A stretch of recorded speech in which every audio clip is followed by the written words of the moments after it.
welcome to our channel, the Crazy at 50s channel. Ayan. So today, ang pag-uusapan po natin ay ang 10 benepisyo ng supplements na ibibigay ko sa inyo. 10 supplements na makakapagbigay sa atin ng pagbabago sa ating kalusugan at sa ating pangangatawan. Ayan. So disclaimer po, ako po ay si Lee, secondary school teacher. Hindi po ako isang doktor o isang psychologist. Gusto ko lang po magbahagi ng mga makabuluhan at kapaki-pakinabang na mga information na pwede natin gamitin sa ating pang-araw-araw na pamumuhay. Ayan. So without further ado, ito na po ang ating 10 supplements na makakatulong sa kalusugan natin bilang tayo ay mga 50s na po. Kailangan natin na magpalusog ng ating sarili, hindi lamang sa physical, kundi sa emotional at ganun din sa ating mental. At syempre, dadagdag natin dyan ang spiritual. Ayan. So, ito ang ating 10 supplements na makakatulong sa atin sa pagbabago ng ating kalusugan tungo sa better health to much better best health. Ayan. So, number 1 among these supplements ay ang vitamin D3. Ayan, vitamin D3. Ano ang mga kabutihan ng vitamin D3? Pinapalakas ang buto. Siyempre pa, tumutulong to sa ating katawan na ma-absorb ang tamang calcium na kailangan ng ating katawan. Siyempre kapag mababa yung ating vitamin D, lumalambot o rumurupok ang ating mga buto, at ganoon din, nagiging prone ito para tayo ay magkaroon ng bone fractures. So, kailangan pinapalakas natin yung sistema ng immune system natin para malabanan natin yung mga infection at mga viruses. So, syempre, napapaganda rin ito ang mood natin, ang ating brain support. At kapag mababa kasi yung ating vitamin D, ito ay konektado sa ating depression or paraan ng pag-iisip or ating mood sa bawat araw. Ayan. Lalo na sa ating midlife, etong age natin. So, kailangan natin ng mas maganda at mas maayos po na sistema ng supplement when it comes to vitamin D3. Ayan. Pasensya na po sa background namin. Marami kasi maingay sa paligid. Pasensya na po. Okay po. So, ano pa ang natutulong ng vitamin D3? Ito ay nagpapalakas ng muscle natin. Siyempre, binabawasan yung risk ng muscle weakness. At halimbawa, natumba tayo, hindi tayo agad-agad na magkakaroon ng mga fractured or sugat. Lalo na kasi kapag tumatanda, no, katulad ng age natin, marami na tayong problema sa balance. At yan, yung kakulungan ng vitamin D3, nagiging marupok ng ating mga buto habang nagkakaedad. Pero, dahil napapag-usapan natin to, ito yung paraan para hindi pa lalong pumunta doon or ma-prevent pa natin. Sabi nga ng mga maraming doktor, prevention is better than cure. So, kailangan nating ma-prevent sa pamamagitan ng pag-intake ng mga supplements na talaga makakatulong sa atin para tayo ay mas maging mas malusog. Ayan. So, number 2 sa supplements ay calcium. Ayan, pag-uusapan yung buto. Para sa mas magandang benepisyo ng ating buto, kailangan nating magkaroon ng calcium. Daily intake ng calcium.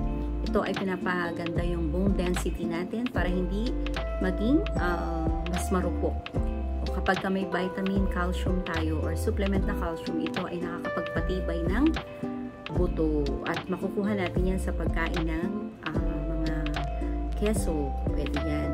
Or mga pag-inom ng mga anlin supplement, alam mo yung mga supplements na gatas na para sa mga umiidad.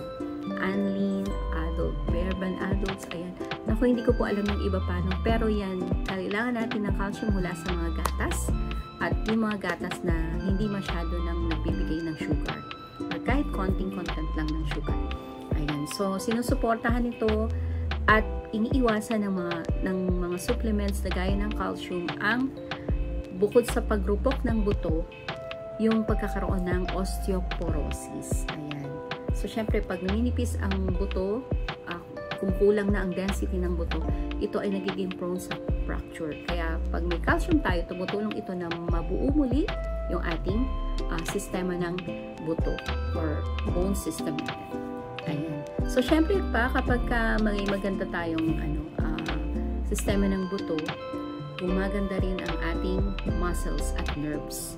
At yan ay nakakatulong sa atin dahil sa marami nating pagkilos na gawain sa bahay o gawain sa labas, kahit yung simpleng paglakad, napakahalaga ng meron tayong matibay na sistema ng ating buto. Ayan. At syempre pa, mas madaling ma-absorb yung citrate dahil nga sa ito ay gentle sa ating katawan at hindi na nangangailangan pa ng pagkain para ma-absorb. Ayan. So, yan. At syempre, tumutulong din ito sa ating puso. Ayan. Tumutulong sa regulation ng maayos na tibok ng ating puso. Ayan. Tibok ng, ito pala sa kabila, tibok ng ating puso. Okay. So, number 3 naman ay vitamin B12. Ayan. Sa mga madalas na nangangawit yan, yung saglit pa lang na may ginagawa sa taas, yan, nagkakaroon tayo ng problema kapag yung ating ngawit, diba? Pag nangangawit na tayo. So, yan. So, ang sabi dito ay kailangan na ang B12 ay tumutulong para sa ating memory, mag-focus, mag-concentrate sa ating ginagawa. Ayan. At syempre pa, nagkakaroon siya ng protection sa ating mga nerves. Ayan, pinoprotektahan niya ang ugat, lalo na habang tumatanda, para hindi siya mag-brittle din yung mga ugat natin or yung ating mga veins. Ayan, kasi talagang ang hirap no kapag hindi natin naalagaan yan. Nagkakaroon tayo ng tendency na meron tayong, alam niyo yung mga brain aneurysm. Kapag hindi nagkakaroon ng magandang daloy dun sa ating mga veins, ayan, so dyan nagkakaroon ng pagputok ng ugat. Lalo na kapag hindi nakakainom ng tamang mga maintenance or tamang oras ng mga maintenance. Ayan, so importante po yun. Okay. At ito rin po ay nagkakaroon ng tulong sa atin para yung red blood cell formation natin ay maging mas maayos. Kulang ka sa vitamin B12, nagdudulot din ito ng anemia at pagkahilo at pagkapagod. Kaya dapat meron tayong vitamin B12 para maiwasan natin yung parang mabilis tayong mapagod at syempre yung hilo. Yan. O ayan na sa mga dyan, sa mga katulad kong 50s na po dyan, kailangan natin itong isaalang-alang yung pag-inom ng vitamin B12. Minsan, pati yung vitamin B complex, nandiyan na rin po lahat-lahat ng mga kailangan natin na vitamin B. Kaya isaalang-alang po natin yan or i-consider natin na maging vitamin supplement natin sa araw-araw. Ayan. At syempre pa itong vitamin B12 ay energy booster din. Dahil tumutulong din ito sa production ng cells natin at nakakabawas ng pagod or fatigue. Alam niyo yung hindi natin maipaliwanag na pagod na kahit kakagising pa lang natin sa umaga, pagod na tayo. So yung vitamin B12 nakakatulong sa atin para maging mas masigla tayo paggising natin sa umaga.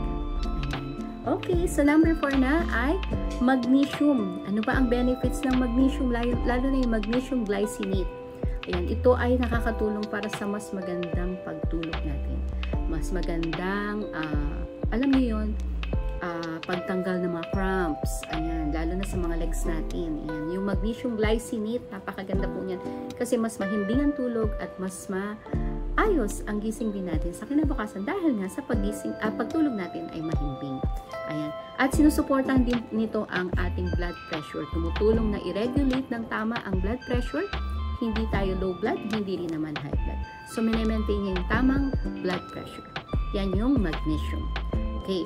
At syempre pa, dahil maganda ang regulation ng blood natin, nakakatulong ito sa maayos na kalagayan ng ating puso.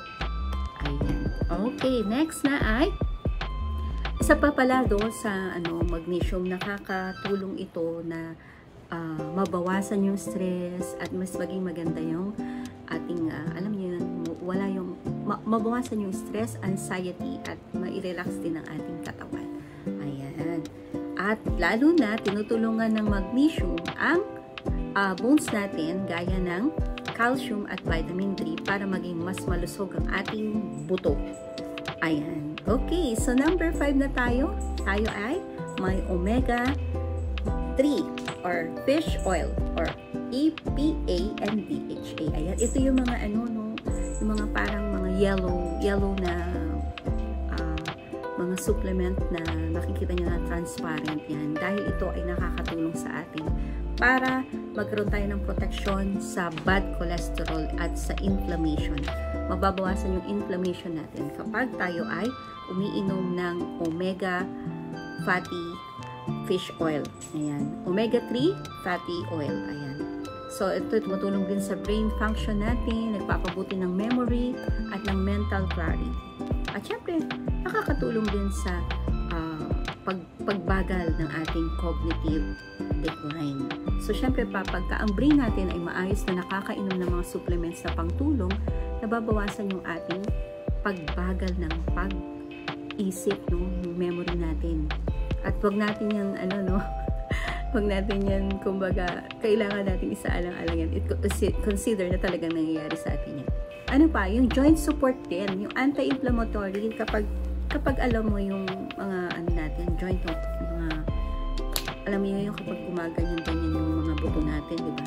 Ayan, para maiwasan din yung arthritis, stiff joints, at pananakit ng tuhod. Ayan, napakaganda po pala talaga ng omega-3 fish oil. At syempre, para rin sa eyesight natin. Maganda ang ibinibigay nitong tulong para mas maging malinaw ang ating mga mata. Lalo na kapag nakakaedad, ang bilis lumabo ng mata. Dahil sa mga pinapanood natin, nasa gadget ka, ang liit-liit. Ako, guilty dito talagang sobra talagang naaapektuhan ako nito. Naapektuhan talaga ako nito. Ayan. So, yan ang first 5 supplements natin na ibinigay. Ano nga yun? Vitamin D3. Yes, vitamin D3. Tapos, ano pa yung pangalawa natin? Ayan, meron tayong calcium. Ayan. Ano pa? Vitamin B12. Ayan. Magnesium. At ang omega-3 fish oil. Ayan muna ang 5 ha.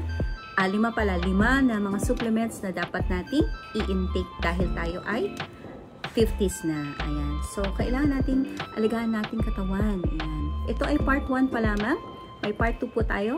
Part 2 para dito sa another set ng 5 na supplements na makakatulong sa atin para mas bumuti pa ang ating kalusugan bilang tayo ay mga 50s na.